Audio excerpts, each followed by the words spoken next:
Assalamualaikum warahmatullahi wabarakatuh. Alhamdulillah hari ini kita bertemu dalam acara perdana kita Ngobras Angkringan, ngobrol santai di Angkringan Pengadilan Tinggi Yogyakarta. Salam hebat, harmonis, excellent, berintegritas, akuntabel, transparan. Perkenalkan, saya selaku host pada acara ini yaitu Penny dengan narasumber yang telah hadir bersama kita di sini yaitu Bapak yang mulia Ketua Pengadilan Tinggi Yogyakarta, Bapak Setiawan Hartono. Selamat sore Bapak. Selamat sore Mbak Penny. Ya Bapak, bagaimana kabarnya Bapak? Alhamdulillah baik, Mbak Penny sehat. Alhamdulillah sehat semua Bapak. Ya. Dalam acara ini Bapak, di sini kami ingin berbagi tentang sharing Bapak selaku pimpinan di Pengadilan Tinggi Jogja dalam rangka membawa dan manajemen kita bersama untuk meraih WBBM Bapak. Baik Bapak, untuk sore hari ini kami ingin mengupas tentang peran Pengadilan Tinggi Yogyakarta sendiri di tengah masyarakat Bapak. Untuk pertanyaan pertama itu apa sih Pak sebenarnya yang dimaksud dengan purpose Mahkamah Agung Republik Indonesia? Baik, jadi Mbak Penny ya, jadi purpose ya, purpose itu dalam bahasa kesehariannya disebut sebagai kawal depan ya, kawal depan. Jadi Pengadilan Tinggi itu kawal depan Mahkamah Agung. Pengertiannya, jadi Mahkamah Agung itu sebagai lembaga peradilan tertinggi, ya, selain menjalankan fungsi peradilan, yaitu mengadili perkara di tingkat kasasi dan PK, juga memiliki fungsi pengawasan terhadap badan peradilan yang berada di bawahnya. Tapi kan wilayah hukum Mahkamah Agung itu seluruh Indonesia yang begitu luas, ya. Pengadilannya, ya, baik pengadilan tingkat banding maupun tingkat pertama itu sudah 900 lebih, ya. Persisnya saya tidak begitu ingat ya, tapi sudah lebih 900 pengadilan. Ya, jadi oleh karena itu kan Mahkamah Agung rasanya terlalu sulit untuk menjangkau semua dalam menjalankan fungsi pengawasan. Oleh karena itu, dalam menjalankan fungsi pengawasan itu dalam banyak hal Mahkamah Agung selain juga memfungsikan organ-organ yang ada di Mahkamah Agung seperti badan pengawasan, juga memfungsikan pengadilan tingkat banding, ya, dalam hal ini pengadilan tinggi, untuk melakukan pengawasan terhadap pengadilan tingkat pertama. Kalau pengadilan tinggi tentunya objeknya adalah pengadilan negeri di dalam wilayah hukumnya. Itu ya. Tapi sebetulnya istilah purpose itu peninggalan masa lalu, yang sebetulnya pengadilan tinggi sendiri secara atributif itu juga memiliki kewenangan untuk melakukan pengawasan. Nah, ini diamanatkan di dalam Undang-Undang Nomor 49 Tahun 2009 tentang Peradilan Umum. Di sana pengadilan tinggi selain memiliki fungsi sebagai peradilan tingkat banding, juga memiliki fungsi pengawasan dan pembinaan terhadap pengadilan tingkat pertama.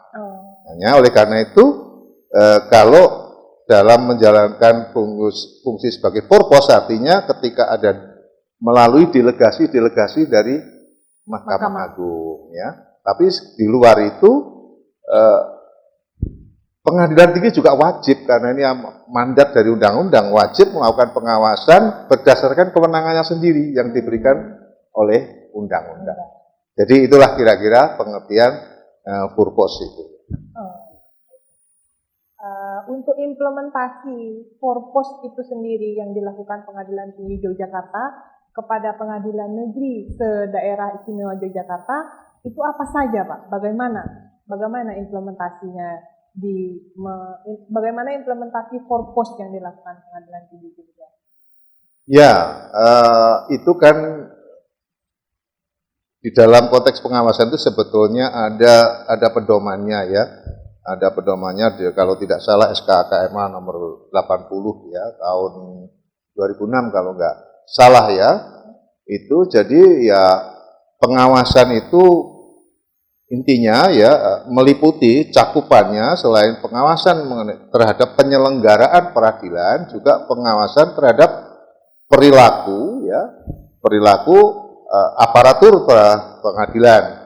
Nah, cara jalan menjalankan fungsi pengawasan ini diantaranya adalah juga melalui pengawasan reguler atau rutin yang terjadwal,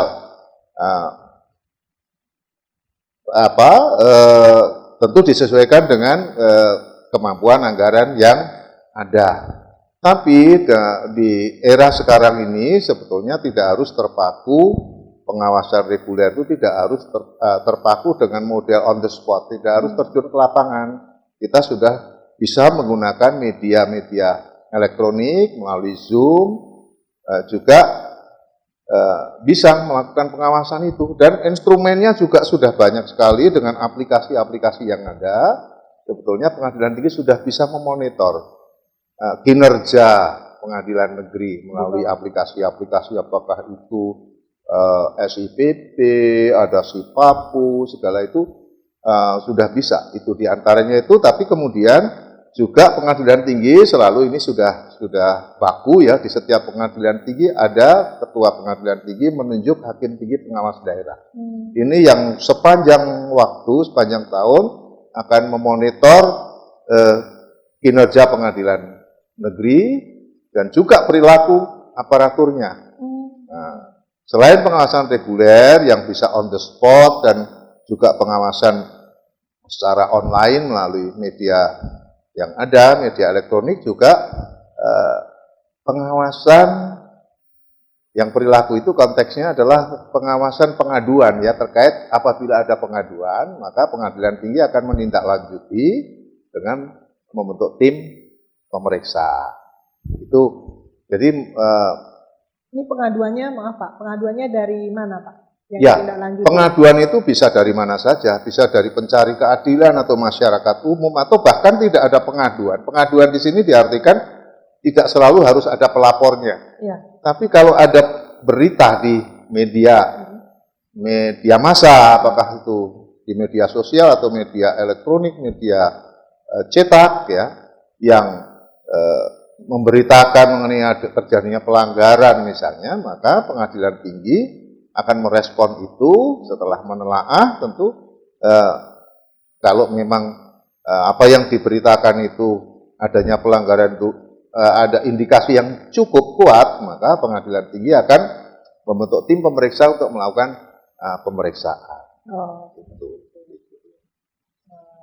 Untuk dalam pelaksanaan fungsi pengawasan tadi Pak, bagaimana Pengadilan Tinggi Jogja dalam mensiasati agar tidak tumpang tindih antara materi pengawasan Mahkamah Agung Republik Indonesia dengan Pengadilan Tinggi Jogja sebagai forpos tadi? Ya, jadi gini, memang sekarang Mahkamah Agung melalui Badan Pengawasan juga melakukan pengawasan, baik itu pengawasan rutin, pengawasan keuangan, maupun pengawasan pengaduan juga ya. Jadi kalau tadi yang pertama dulu, kalau mengenai pengawasan pengaduan, jadi kita selalu karena di sini juga pengadilan tinggi selain punya kewenangan yang sifatnya delegatif, ya artinya delegasi dari Badan Pengawasan, juga punya kewenangan atributif. Ketika kita melaksanakan pengawasan yang bukan delegasi, pemeriksaan pengaduan ya, maka pengadilan tinggi melaporkan memberitahukan kepada Badan Pengawasan. Dan nanti hasilnya juga berupa laporan hasil pemeriksaan atau LHP dikirim ke Badan Pengawasan. Sehingga kalau dengan adanya pemberitahuan ini, maka Badan Pengawasan tidak perlu membentuk tim pemeriksa, gitu ya. Dalam pengawasan reguler juga begitu. Kalau Badan Pengawasan kan dalam pemeriksaan itu sudah ada pedomannya ya, mereka kalau itu ada buku 4 dulu yang sekarang sudah berkembang, seperti sudah standar gitu ya, pengawasannya sudah katakanlah ada checklistnya gitu. Nah, kalau pengadilan tinggi tentu juga selain ada juga kita punya standar pengawasan, tapi kita lebih menyesuaikan dengan kondisi real. Kondisi real. Jadi apa sih yang perlu, hal-hal apa yang masih kurang? Kita kan lebih tahu ya. Sehingga pengawasan itu kita arahkan pada hal-hal yang khusus tadi ya, yang kurang. Seperti yang ini baru saja kemarin juga kami turun pengawasan reguler, kami khususkan pada mengenai penanganan eksekusi, penanganan delegasi, kemudian mengenai implementasi e-berpadu. Nah, jadi Khusus kalau pengadilan tinggi lebih fokus pada hal-hal yang memang real, yang perlu, yang masih kurang atau yang perlu didorong untuk lebih optimal lagi. Gitu. Kemudian untuk metode evaluasi pembinaan dan pengawasan Pak agar berdampak pada pelayanan publik itu bagaimana Pak? Ya, sebetulnya pengawasan itu ya di dalamnya ya ada monitoring, evaluasi atas seluruh penyelenggaraan peradilan ya. Ya tentu di dalamnya termasuk bagaimana pelaksanaan pelayanan publik di pengadilan negeri. Jadi dalam pengawasan selain dalam fungsi peradilan, melaksanakan penyelesaian perkara, penanganan perkara juga kita pasti juga di dalam checklistnya juga ada bagaimana pengadilan itu menjalankan pelayanan publik, apakah sudah bisa memberikan pelayanan yang prima ya, termasuk bagaimana melayani kaum difabel, pengguna pengadilan yang difabel, sarana prasarananya bagaimana, SOP-nya apakah sudah dibuat, petugasnya apakah sudah dilatih.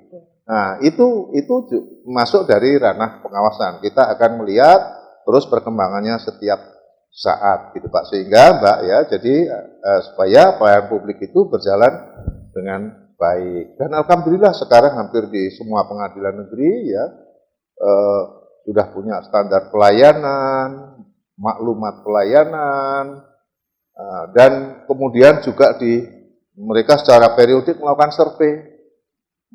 Pelayanan kepuasan masyarakat ya, kepuasan ya. Nanti bagaimana pelayanan publik itu sudah berjalan itu akan terekam di dalam survei itu tadi. Hasil survei ini. Kemudian dievaluasi. Ya, dari hasil survei itu dievaluasi mana yang masih kurang ya, tentu itu ditingkatkan lagi. Gitu. Menarik sekali Bapak, banyak sekali informasi yang kami dapatkan sore hari ini. Karena waktu jua Bapak, insya Allah lain waktu akan kami undang kembali untuk bisa sharing-sharing bersama pemirsa di sini. Terima kasih banyak atas informasinya Bapak. Demikian kami tutup acara podcast kita sore hari ini. Lebih dan kurangnya kami mohon maaf. Semoga bermanfaat. Billahi taufiq wa hidayah. Wassalamualaikum warahmatullahi wabarakatuh. Pengadilan Tinggi Yogyakarta. Hebat, hebat, hebat.